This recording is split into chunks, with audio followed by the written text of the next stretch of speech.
У каждого человека на Земле есть любимый уголок, с которым у него связаны особенно теплые воспоминания. Это место, где рождается человек, где он делает первые шаги, произносит первые слова, где он впервые осознанно начинает ценить свою семью, свою землю, свою страну. Это место называется Малой Родиной. Для многих из нас это наш город, город Рудный.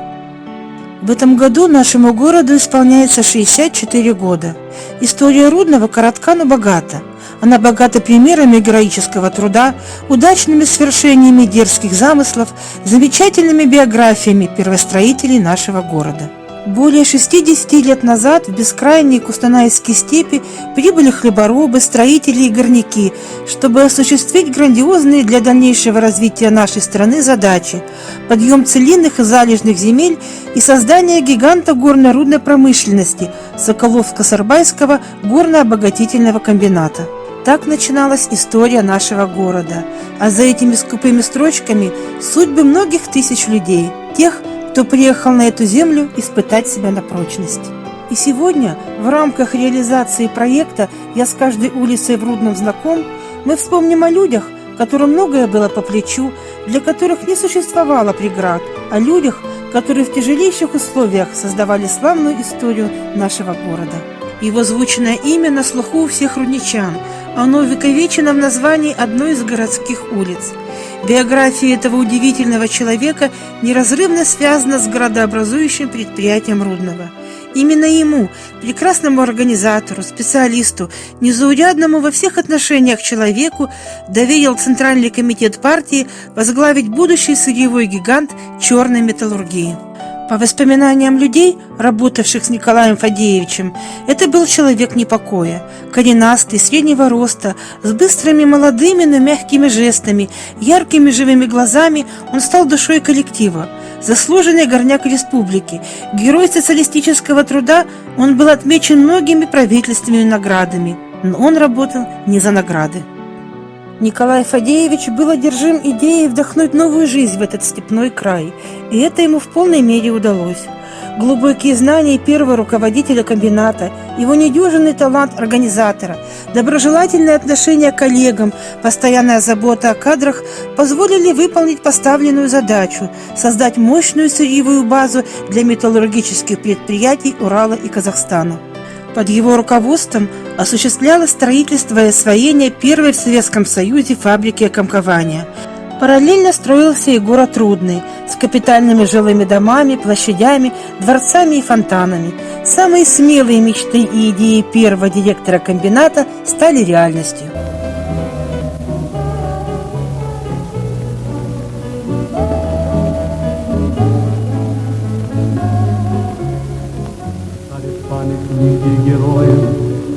И земля хранит для пьедесталов и новостроек вечный камень хранит.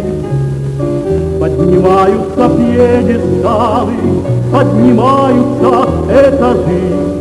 Подскажите судьбу кварталы, новый город подскажи. Город Рудный, климат трудный, только не верят. Мы с тобою, город Рудный, мы с тобою навсегда.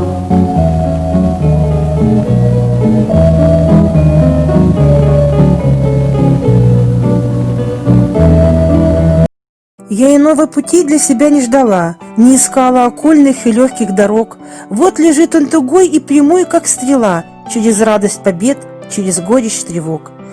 Эти строки принадлежат Наташе Любели, юной комсомолке, крановщице, девушке, совершившей героический поступок. Она родилась на Волыни, на хуторе Кречев.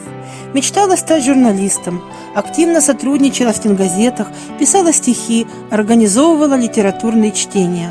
А потом, услышав о комсомольской стройке, решила ехать в далекую казахстанскую степь, строить город у Тобола. Мама пыталась отговорить, напоминала о мечте поступить в Львовский университет на факультет журналистики. Но Наташа упорно отвечала, что писать она будет лучше, если будет знать рабочую жизнь изнутри, как рождаются заводы, фабрики и целые города. На тот момент ей было 17 лет. письмах домой девушка писала о голоде, холоде и палатках, в которых приходится жить по 20 человек. Рассказывала, что работает крановщицей на строительстве обогатительной фабрики. Хвасталась, что для поддержки духа пишет стихи. Есть города другие, где улицы в асфальте, в глаза песок не сыплет там кустанайский дождь. Но если ты уедешь из города на кальке, то молодость и счастье ты больше не найдешь. 28 августа 1962 года Наташа, как обычно, вышла на работу. День был ветреный. По окончании смены она засобиралась была домой, но в этот момент подкатил задержавшийся где-то грузовик с перемычками. Она тут же поднялась на кран. И тут в спину кабины ударил ураганный порыв ветра с песком. Наташа почувствовала, кран накренился. Она еще успела бы сбежать вниз хотя бы наполовину крана, но ведь внизу были люди. Падающий кран подмял бы их, и молодая женщина развернула стрелу крана в сторону. Он упал там, где людей не было. От резкого удара Наташа Любеля погибла. Через 2 года о Наташе Любеле знал не только весь Кустанайский край, но и Советский Союз. Ее портрет был напечатан на первой странице журнала «Работница». Лицо крупным планом, сияющая улыбка, взгляд в небо. Такой увидели читатели Наташу Любеля. Одна из первых улиц нашего города носит имя ученого, геолога, доктора геолого-минералогических наук Степана Дмитриевича Батищева-Тарасова. Он долгое время был главным инженером Кустанайского геолого-разведочного треста. Огромный организаторский талант позволял Степану Дмитриевичу творчески подходить к решению сложных проблем. Он не терпел шаблона и косности, работы вслепую. Геолог отдал весь свой незаурядный талант исследователя изучению недр Большого Тургая и освоению его природных богатств. Степан Дмитриевич создал более 100 рукописных и печатных работ, представляющих большой научный и практический интерес. За большие заслуги в изучении недр и создании сырьевой базы черной металлургии Казахстана Степан Дмитриевич был избран в члены-корреспонденты Академии наук Казахской ССР.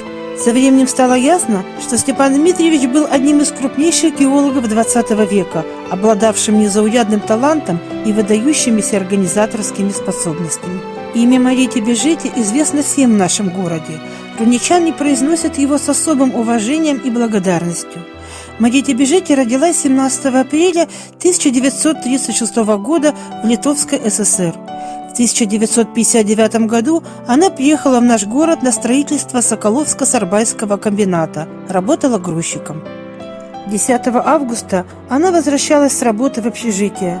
По пути Мария увидела, как по обочине идут 2 девочки лет 3-4, и вдруг из-за поворота на большой скорости вылетел самосвал.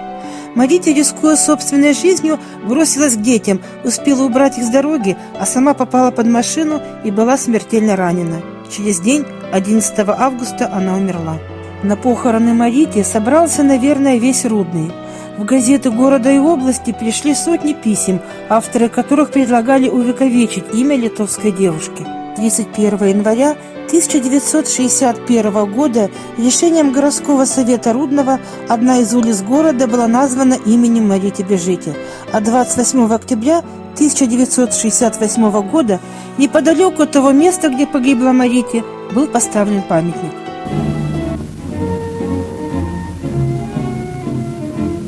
Комсомольский билет. Его носила у сердца Марита Бежита, девушка из Прибалтики, приехавшая строить новый город в казахстанской степи. Спасая детей, Марита погибла. Она навсегда осталась комсомолкой. И навсегда с нею город Рудный. Такие необыкновенные люди жили в нашем городе. Их было немало, звездных и беззвездных героев. Память о них жива и будет жить еще долго.